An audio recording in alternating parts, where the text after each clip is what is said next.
Becoming disgustingly educated is something I thrive to do. So today, I'm going to tell you guys all the tips and tricks that I'm going to try myself to become more disgustingly educated within the next 2 months before school restarts. Hello, my name is Madison Hall, and I'm the author of The Ruined Royals, which is my novel that took me 3 years to write. It got published in the year 2025, and this is being filmed before the anniversary, but I don't know when this is going to come out. So the anniversary is July 31st. Happy anniversary if this comes out afterwards. But I want to be able to write better, and I also want to be more intelligent and more well-spoken, and part of that is becoming more intelligent, disgustingly intelligent even. And I've been researching many ways that I want to become disgustingly educated, so here are some things that I'm going to try and do, and maybe we can try and do these things together.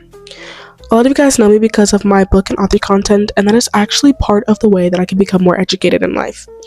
So whenever I do my TBRs, I always kind of say, or like whenever I'm like doing physical TBRs, I kind of say, oh, well, I haven't read this because this is outside my genre. Like, I don't really like nonfiction. I don't like I don't really read like biographies and autobiographies. And then I also try to not avoid, but I don't read them as often, classical literature.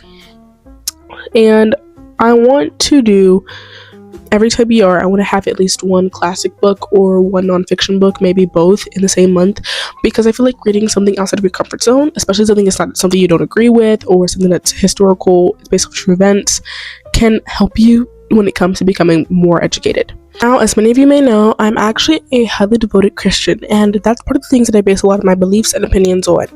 So, another thing that I can do to become disgustingly educated that I really want to do is be more in my Bible, because not only because of the language, but also because it kind of gives me influence on how I want to take decisions and say my words and say things and do things in my life. The third thing I want to do to become more educated is to actually interact and watch more documentaries or watch more like non-fiction works, because I don't like documentaries.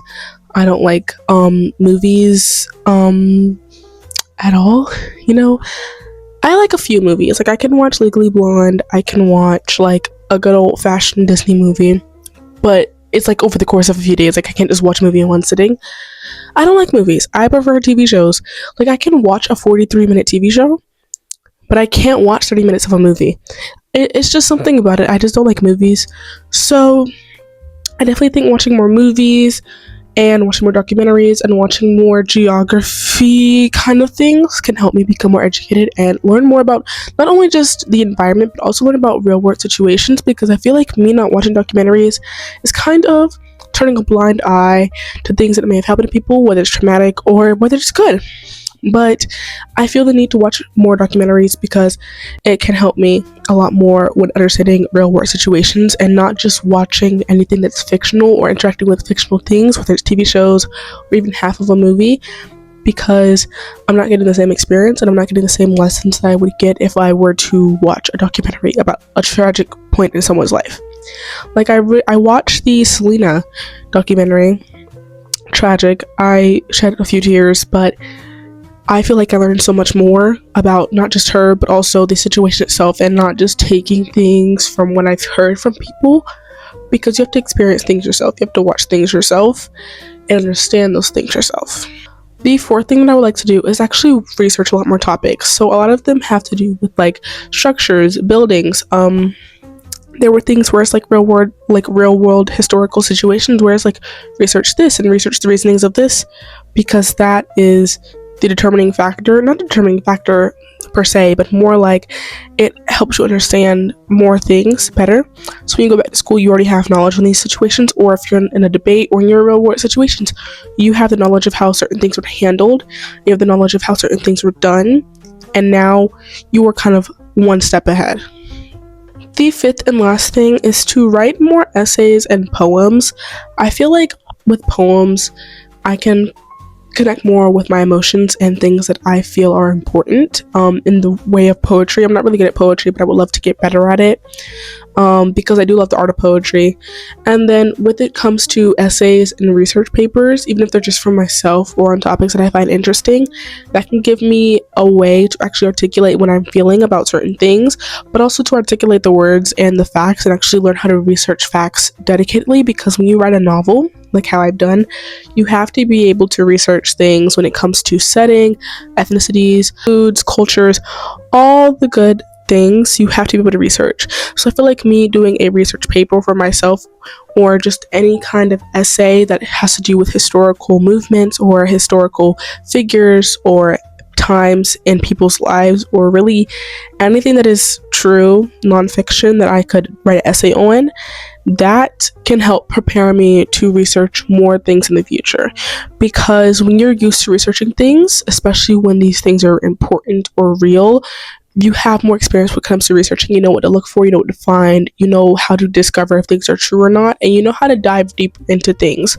So me researching anything and writing a research essay or a research paper can really help me. Now, I don't know if you guys can tell by this video, but I'm not the greatest person when it comes to putting things into words, and I use things like, and so, and but a lot. And my goal is to remove those words, not completely out of my vocabulary because they can come in handy, but to kind of move them to the side and have them not be my main words that I use, if you know what I'm trying to say, and replace those words with better things.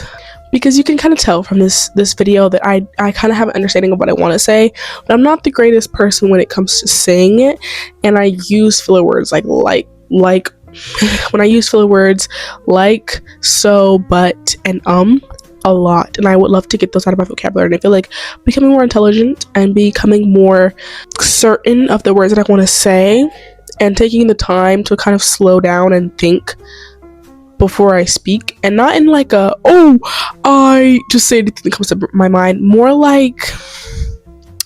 so in a way where I just kind of say the first thing that comes to mind when I'm trying to describe something, and it doesn't come out the right way. So I want to be able to be rid of that and bring in new information, and I feel like that could really help me a lot. With that being said, this is the end of this video. Thank you guys for watching. Because I hope you guys have tried some of these tips. If you guys have done any of the things that I've said in here, put them in the comments and tell me how it affected you. Tell me how it helped you, because I want to know, will these things truly help me become more intelligent and more articulate with my words? So thank you guys for watching. I love you guys so much. I'll see you guys next video. Bye now, kisses, bye now, and goodbye.